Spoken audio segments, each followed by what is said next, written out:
Я прочитаю урывок с Библии, можете уже открывать. Это послание до римлянаў, 9 глава, 9 раздел.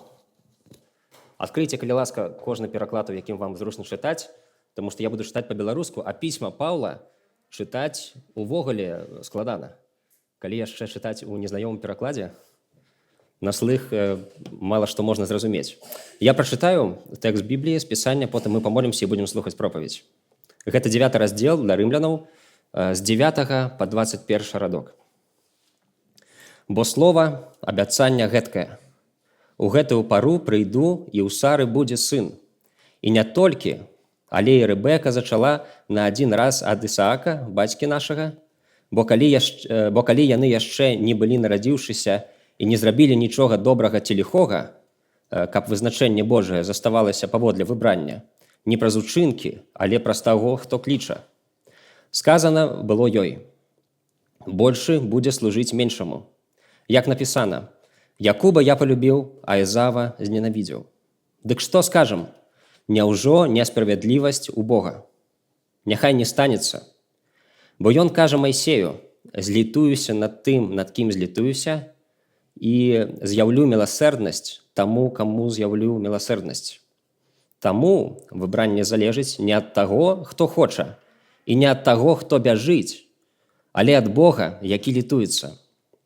Бо Пісанне кажа фараону: дзеля таго я падняў цябе, каб з'явіць на табе сілу маю, і каб імя маё было абвешчана на ўсёй зямлі.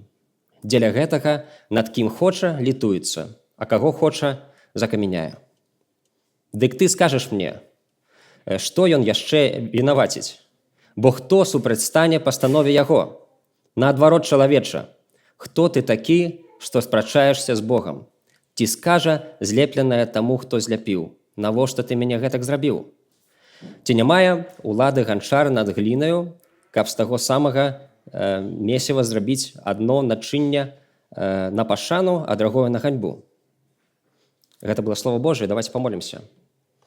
Небесный Отец, мы ўдзячны Табе за тое, што Ты выратаваў нас, за тое, што Ты паклікаў нас да сябе. Мы ўдзячны за тое, што Ты сказаў нам збірацца і слухаць Слово Твоё. Дабраславі кожнага з нас, адкрый нашы вушы, дай нам жаданне пачуць Твоё Слово. Дай, калі ласка, мне моц перадаць як можна больш слова Твайго і менш слова свайго. Дабраславі кожнага з нас, каб гэтая пропаведь была для ўсёй нашай царквы Тваім словам на гэты дзень. Амен. Сябры, ці памятаеце вы, як калі вы вучыліся дзесьці, у кожнага быў такі прадмет, які быў не вельмі вам патрэбны. Які-небудзь непатрэбны прадмет проста ў вашай вучобе. Напрыклад, у некаторых філолагаў быў вышмат. Было такое? Незразумела, навошта ён вам трэба. У праграмоўцаў, можа быць, была некая гісторыя, якую яны не любілі. Беларуская профлексіка ў праграмоўцаў. Дзіўна. Абавязкова распавядзеце. Многія з нас, напэўна, не маглі атрымаць залік па фізкультуры і прайсці далей, і трэба было клапаціцца пра гэта. Я памятаю яшчэ, як я перад самым Новым годам, 30 ці 31 числа, наматываў гэтыя кругі па стадіёну, па снегу, не ведаю, навошта мяне заставілі, і думаў, ці справядлівы гэты свет, ці ўсё ў жыцці справядліва. У кожнага, напэўна, быў яшчэ адзін прадмет, які нам здаваўся не самым галоўным, это прадмет філасофія. Сапраўды, яна не галоўны прадмет увогуле на многіх спецыяльнасцях. І ён нам здаваўся нецікавым з таго, што філасофія даволі складаная. Складаны прадмет, яго нельга вывучыць за пару заняткаў, за некалькі разоў, калі прэпад штосьці начытвае і ад нас неразумеючых пытае штосьці на экзамене. І праблема, складанасць філасофіі заключаецца ў тым, што, па-першае, самі ідэі, самі думкі філасофіі вельмі складаныя самі па сабе. Яны абстрактныя. Яны не пра тое, што мы можам дакрануцца. Яны цяжкія для ўспрымання. Па-другое, другая прычына. У гэтым прадмеце мы маем справу непасрэдна з самімі геніямі, якія пішуць кнігі. Напрыклад, у фізіцы нам проста кажуць вынік. Нам кажуць: вось вазьмі гэты яблык, паглядзі, колькі ён важыць, памнож гэта на лічбу, на якую мы табе скажам лічбу, не памнож на іншую, проста запомні гэтую лічбу. І ты даведаешся, як хутка гэта яблык апынецца на зямлі. Вось, адпусціў, ён апынуўся, в цэлым можна все палічыць.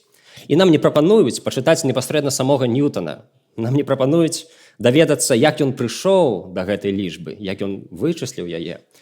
Не, мы проста сустракаемся з вынікам працы некага вучонага. І гэты вынік лёгка прыняць, лёгка ў яго паверыць, бо лічба – гэта не пытанне маралі, лічба – гэта не пра дабро і зло, лічба не пра справядлівасць ці несправядлівасць.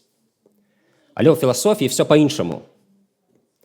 Там мы маем справу непасрэдна з самім геніем, які піша свой труд. Таму нам так складана, таму нам настолькі незразумела.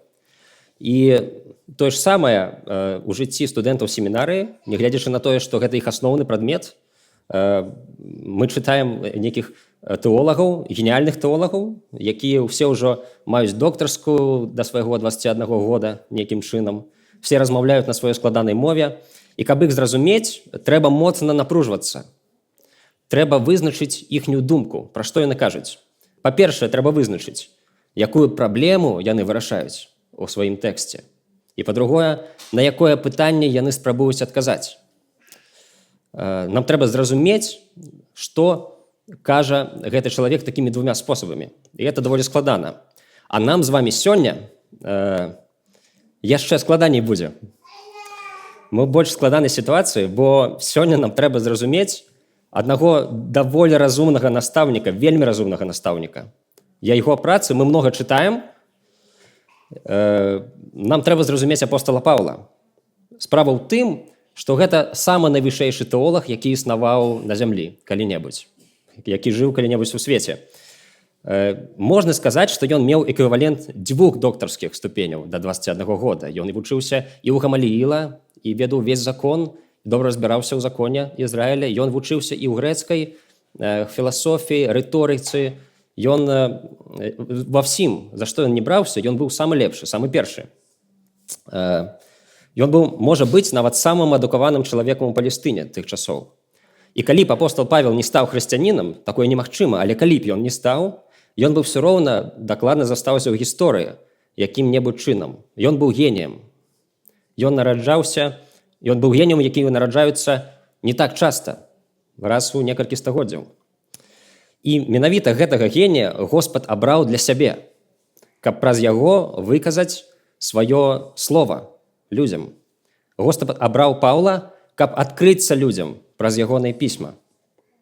І такім чынам, калі мы маем з вами справу з геніем маштабу Паўла, і часам мы з цяжкасцю разумеем ягоныя словы. Давайте паспрабуем таксама вызначыць вось пытанне, якую праблему Павел тут разглядае, што ён імкнецца вырашыць. І на якое пытанне Павел спрабуе адказаць тут. Павел кажа, мы чыталі пра Якуба і Эзава. Нягледзячы на тое, што яны мелі адну маці, яшчэ да таго, як хтосьці з іх нарадзіўся на зямлі, альбо да таго, як хтосьці зрабіў нешта добрае ці благое, Бог вызначыў, што большы будзе служыць меншаму. Павел кажа, што Слова Божие сведчыць: Якуба я полюбіў, а Эзава зненавідзеў. Ён кажа гэта з цяжкасцю на душы. У тым моманце рымлянаў ён разважае пра тое, што многія габрэі не прынялі Хрыста і не маюць збавлення. Ён робіць сцвярджэнне, вось такое, складанае сцвярджэнне для разумення і ўспрымання.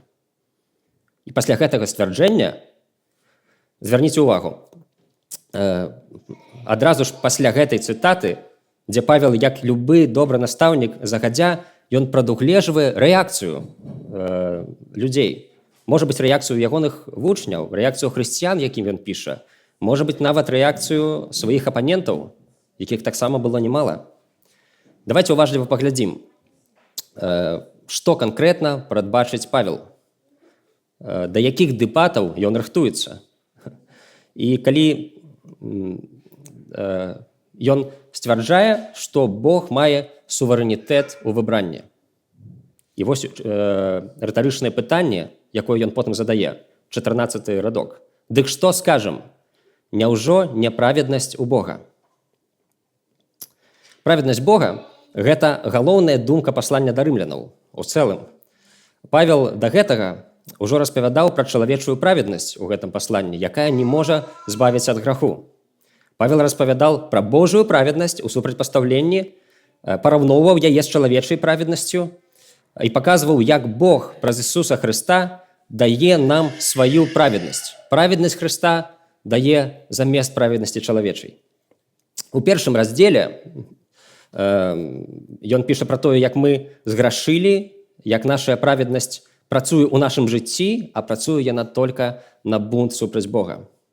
А ў трэцім раздзеле ён як бы адлюстроўвае тое ж самае. Ён піша, як Божая праведнасць, уже Божая праведнасць, а не чалавечая, яна ўжо працуе ў нашым жыцці наадварот. Абодва ўрыўка пачынаюцца «Адкрыўся гнеў Божы» і «Адкрылася праведнасць Бога». І першае і другое – гэта адкрыццё праведнасці Божай. Але калі праведнасць Божая прымяняецца да грэшнікаў, Бог збаўляе нас ад нашых грахоў. І тут, у нашым гэтым кантэксце, дарэчы, нам з вамі пашанцавала вельмі з перакладам, мы добра можам зразумець гэтае рытарычнае пытанне Паўла. Няўжо няправеднасць у Бога? Напісана. Яно поўнасцю адлюстроўваецца, гэтае пытанне, ад той ідэі тэмы праведнасці Бога, якая пішацца ва ўсім пасланні да рымлянаў, ва ўсім гэтым пісьме. Напрыклад, глядзіце, англійскія пераклады некаторыя у большасці сваёй, яны не маюць гэтай сувязі відавочнай. Там напісана «is there injustice», напрыклад. Там няма з словам праведнасць ніякага кораня. Ці «God was unfair». Таксама не вельмі відавочна, не вельмі зразумела. Але мы з вамі чытаем і разумеем тое ж самае напружванне тэксту, як і ў арыгінальнай мове. Я не знаток грэчаскай мовы, канешне, але нават маіх ведаў дастаткова, каб убачыць дикайос, праведны, які Павел заўсёды выкарыстоўвае пра Бога, і гэта адикія, да? А дадаецца, адикія атрымліваецца, супрацьпастаўленне, супраць праведнасці Бога. І ён все пасланне піша пра то, што Бог дикайос, праведны, і адикія потым у супрацьпастаўленні.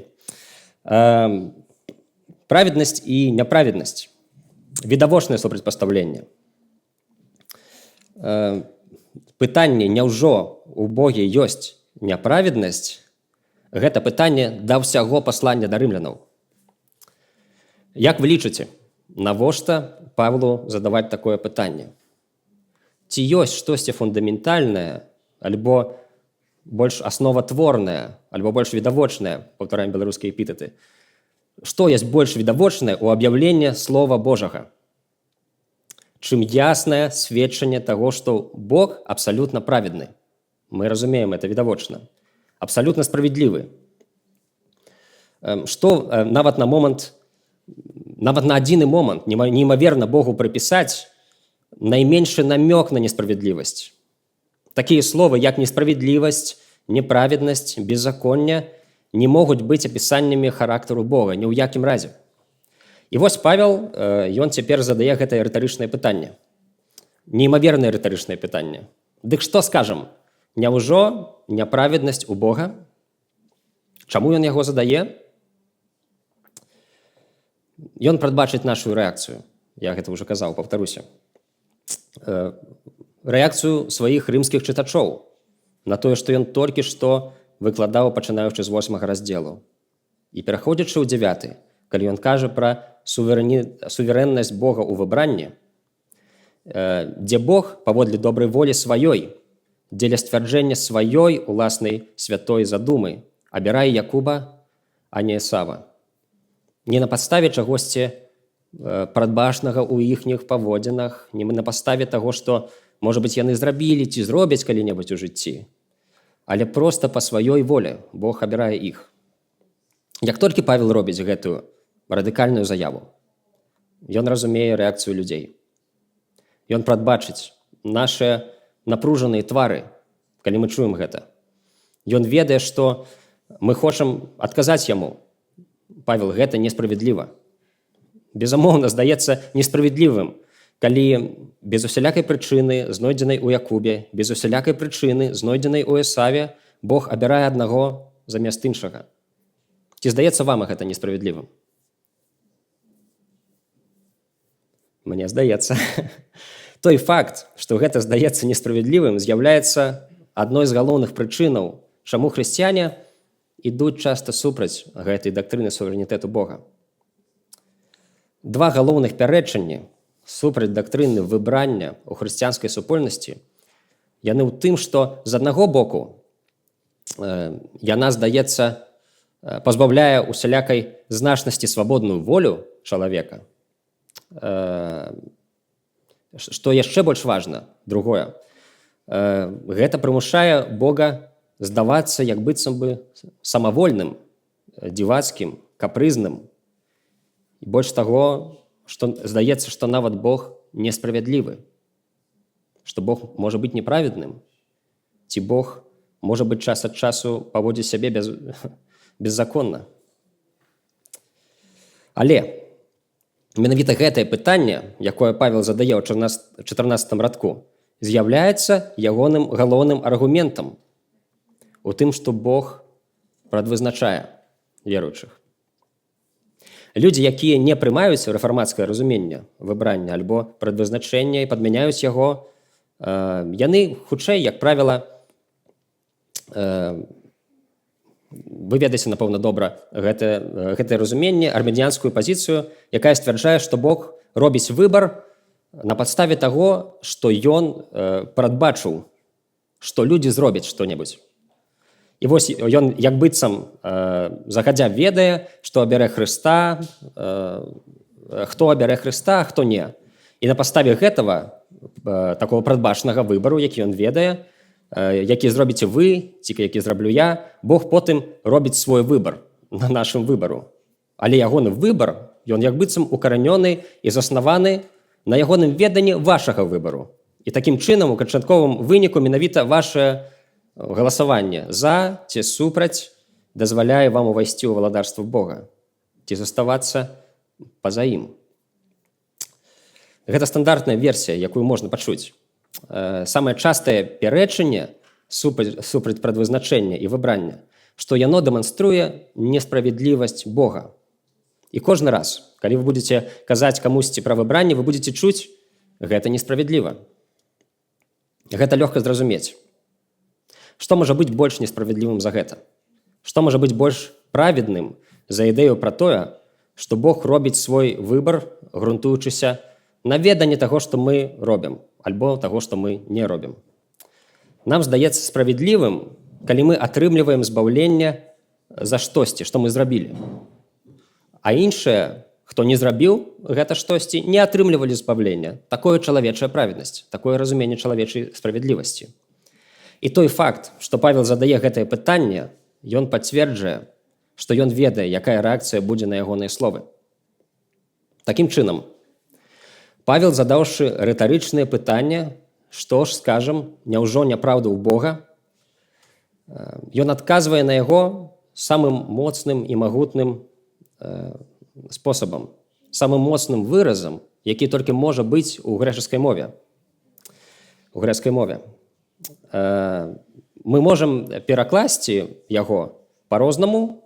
Адзін з варыянтаў «а ні ў якім разе», ці там у расійскіх перакладах часта напісана «никак», не может этого быць. Вельмі добра, дарэчы, у гэтым беларускім перакладзе напісана «няхай не станецца». Это як «няхай ніколі такога не будзе». І гэта значыць адзінае. Абсалютна бясспрэчна тое, што ў Бога няма аніякай несправядлівасці, ніякай неправеднасці, ніякага беззаконня. Хаця на першы погляд нам можа здацца, што неправеднасць тут ёсць.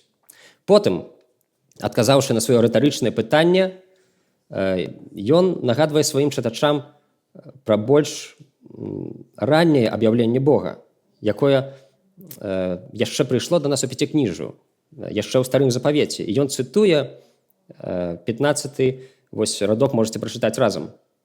15 радок, 9 раздзел Бо ён кажа Майсею: «Злітуюся над тым, над кім злітуюся, і з'яўлю міласэрнасць таму, каму з'яўлю міласэрнасць». Павел нагадвае сваім чытачам, нагадвае пра абсалютны суверэнітэт Божай ласкі. Кожны раз, калі мы спытаем любога хрысціяніна, ці ты верыш у суверэнітэт Бога, ён нязменна адкажа нам: «Так, веру, канешне». Бо відавочна, што калі Бог не суверэнны, дык гэта не Бог. Быць Богам азначае быць суверэнным. І калі мы разглядаем ідэю боскага суверэнітэту, мы звычайна разглядаем яе ў трох канкрэтных сферах. Па-першае, што датычыць ягонага кіравання над усім сусветам. Бог, які стварыў сусвет, выклікае яго да быцця з нічога, адной толькі моцаю свайго загаду. Ён ажыўляе сваю суверэнную ўладу над светам. Ён стварае ўсё. І калі мы спытаем любога чалавека, любога хрысціяніна, ці вы верыце ў тое, што Бог валодае суверэнітэтам над прыродай, все скажуць: «Так, канешне». А ці верыце вы, што Бог, як наш творца, мае суверэннае права усталёўваць законы, усталёўваць тое, што мы павінны выконваць ці не павінны выконваць? Ці можа ён рабіць законы некія і судзіць людзей, ці апраўдваць па гэтым законам? Ці можа ён таму, што ён стварыў, казаць, як жыць, як існаваць на гэтай зямлі? Ці мае ён уладу кіраваць намі этычна? І не гледзячы на сучасны свет, які сёння хутчэй вырашае, што кожны сам стварае сваю праўду, хрысціяне все ж таки як адзін могуць адказаць: канешне, Бог мае ўладу над тым, каб даваць закон таму, каго ён стварыў. Такім чынам, і ў першым выпадку вы кажаце: «Так, я веру ў суверэнітэт над прыродай», і ў другім выпадку: «Так, я веру ў ягоны суверэнітэт над законам». Але калі мы пераходзім да трэцяга пытання суверэнітэту Бога, у суверэнітэту распараджэння сваёй ласкай, благадаццю, вось тады многія хрысціяне пачынаюць задумвацца. Як толькі вы пытаецеся, ці верыце вы, што Бог суверэнна распараджаецца сваёй збаўчай ласкай, збаўленнем, і толькі паводле сваёй добрай волі Бога, без якога-небудзь уліку таго, што вы зрабілі, альбо таго, што вы зробіце потым. Ці верыце вы ў гэта? І тут часта 9 з 10 хрысціян у свеце цяперашнім, яны скажуць: «Не». Яны літаральна скажуць: «Бог суверэнны над прыродай, суверэнны над законам, але ягоная ласка, благадаць, не можа быць суверэннай, бо калі Бог праведны, і калі ён дае сваю літасць, міласць вам, і калі ён сапраўды збіраецца быць праведным, дык ён павінен даць такую ж самую літасць усім, вам, усім, хто ёсць на вуліцы, всім аднолькава. А калі ён камусьці адмаўляе ў гэтай літасці, гэта несправядліва». Але Павел нагадвае сваім чытачам пра словы Бога на памілаванне. Вось што пра памілаванне сваё кажа Бог: «Злітуюся над тым, над кім злітуюся». Як Бог можа казаць гэтак і пры гэтым заставацца справядлівым? Вось у чым нашае пытанне. Вось як. Ён кажа пра выяўленне міласці да грэшнікаў. Ніводны грэшнік не можа справядліва трэсці кулаком, хаця, напэўна, все грэшнікі якраз трасуць кулаком у старану Бога і кажуць: «Гэта несправядліва. Ты са мной блага абышоўся, дрэнна абышоўся». Ніводны грэшнік не мае права просто так заявіць: «Ты павінен мне ласку, Бог». Бо калі ласка з'яўляецца доўгам, калі благадаць з'яўляецца доўгам, гэта ўжо не благадаць. Калі ласка з'яўляецца доўгам, гэта не ласка. Сама сутнасць ласкі, яна палягае у ейным добраахвотным характары. Бог добраахвотна дае сваю ласку. Бог пакідае за сабой суверэннае, абсалютнае права даваць ласку адным і адмаўляць у ёй іншым. Нават мы, людзі, спасобны прабачыць і памілаваць чалавека, які скраў у нас што-небудзь. Напрыклад, калі я у Яна скраду iPhone, ён можа мяне выбачыць, можа выбачыць мяне адзін раз, можа быць, яму это не проста здасца, я не ведаю, які ў яго iPhone. Але ці праўда, ён павінен, калі ён адзін раз мяне выбачыць за гэта, памілуе мяне, а мы потым всёй царквой на працягу некалькі год, кожны дзень будзем у яго штосьці красці. Можа быць, новыя тэлефоны, якія ён кожны дзень набывае, можа быць, якія-небудзь яшчэ рэчы, адзенне, напрыклад, прыгожае. Можна многа чаго знайсці ў Яна. Калі мы будзем кожны раз у яго гэта ўсё красці, ці будзе справядліва, каб ён памілаваў всіх нас? Ну, ён жа мяне памілаваў першы раз. Ну, няхай, значыць, са всіх мілуе. Ці чаго ты такі несправядлівы, Ян? Яшчэ адно важнае. Бог, ён не чалавек. І праведнасць Бога, яна не роўная праведнасці чалавека. Чалавек, ён то праведны, то неправедны. Напрыклад, Сергей суддзя, мы уяўляем сабе, што ён ўсё ж такі вырашыў стаць суддзёй, калі вырас, і судзіць зараз усіх, і там першы раз да яго прыходзіць за нейкі штраф, некае правапарушэнне, Ангеліна прыходзіць у суд, яе прыводзяць, і ён бачыць, што першы раз это адбылося, бачыць, што у яго яшчэ добры дзень быў у Сергея. Яшчэ ён думае, ну, прыгожа спявае Ангеліна, чаму я буду? І мілуе яе на першы раз, бо ён можа яе памілаваць. І гэта не будзе парушэннем праведнасці.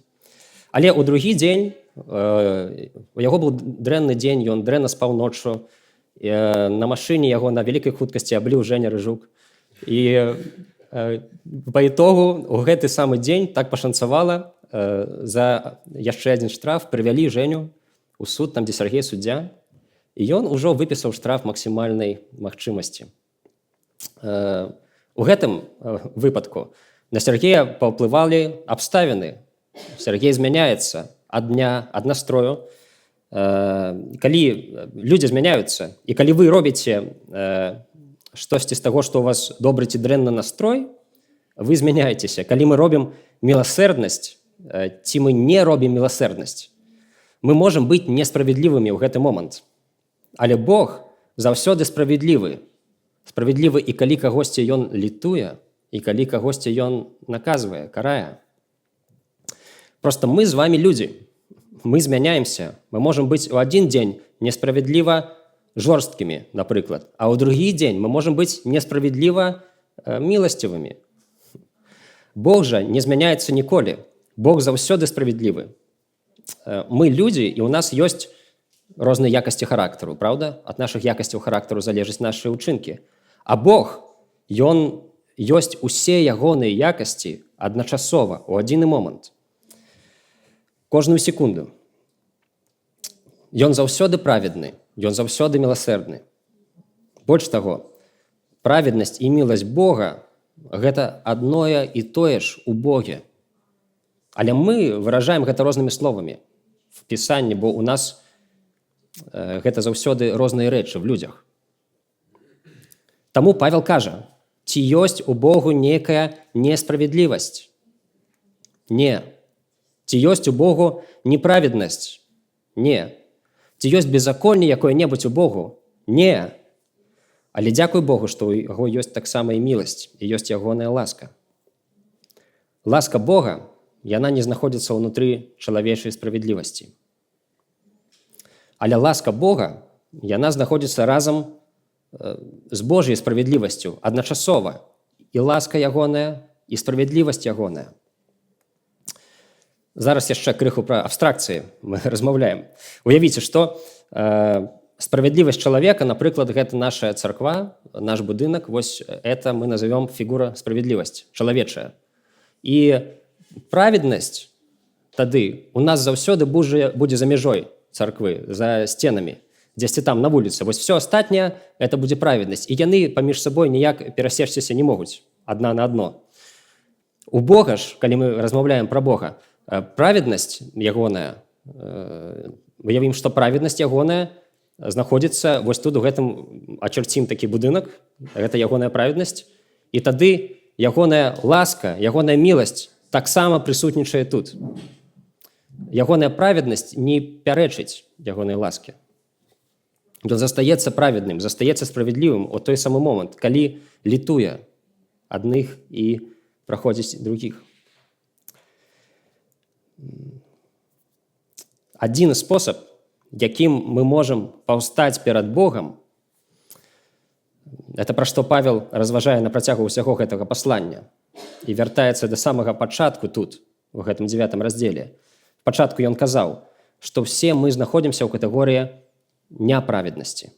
Усе мы грэшныя. Ніхто з нас не праведны сам па сабе. І ў нас няма надзеі калі-небудзь выстаяць на судзе святога, праведнага, справядлівага Богу. Да таго часу, пакуль мы застаемся такімі неправеднымі. І цудоўная ласка Божая, благадаць, Евангелія у тым, што Бог забяспечыў для нас праведнасць сваю. Ён змяніў нашу праведнасць, як мы яе разумеем, на сваю праведнасць, на праведнасць Хрыста. Гэта праведнасць не з'яўляецца нашай праведнасцю. Это праведнасць Ісуса Хрыста, якая залічваецца нам. Менавіта так Павел і тлумачыў Евангелие увесь час. Ён кажа, што тое, што мы можам быць усынаўленымі, часткай быць Божай сям'і і атрымаць гэты дар праведнасці Хрыста ад самага пачатку да самага канца, это все вынік Божай ласкі, Божай працы, не чалавечай. Бо ласкаю вы збаўлены праз веру, і гэта не ад вас, гэта Божы дар. І зноў жа, калі Бог у сваім суверэнным распараджэнні ласкай, ён распараджаецца сваёй ласкай, ён умешваецца ў нашае жыццё, пакуль мы адчуджаныя ад яго, пакуль мы супраць яго, пакуль мы не хочам, каб ён прысутнічаў у нашых думках, у нашым жыцці, пакуль мы мёртвыя ў грахах і ў злачынствах, як ён пісаў у Ефесянам. І Дух Святы прыходзіць і ажыўляе нас ад гэтай духоўнай смерці, ад духоўнай смерці да духоўнага жыцця.